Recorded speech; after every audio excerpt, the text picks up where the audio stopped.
અરે થોડુંક લહાણ બોલ ને. ખોલો સાઈન મેનીના. આ તો તમારા નસીબ હારા છે કે તમને હું મળીશું. મારા જ નકર દૂર દૂરથી માગા આવતા હતા. બોલો.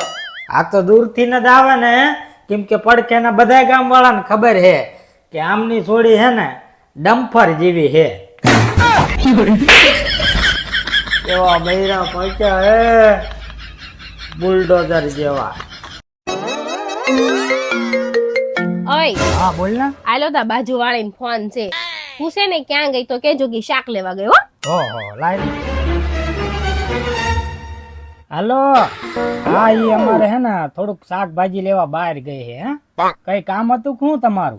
મારે છે ને તમારું જ કામ હતું. તમારા હાટુ કાલ ડ્રેસ લાવ્યા હતા ને ઈ છે ને મને ટૂંકો પડે છે. તો છે ને મોટો લઈ દેજો ને.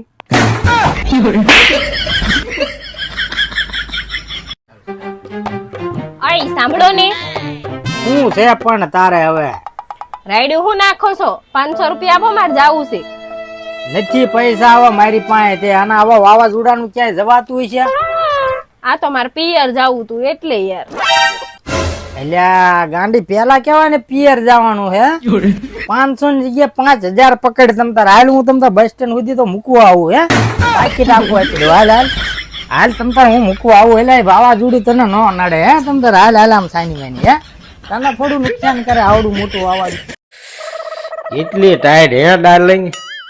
નક્કી હે ને આ ટાઈડ ની દવા લેવી પડશે. હે ટાઈટ ની થોડીક દવા આવે, હવે શરદી ની દવા આવે, ટાઈટ ની આવે.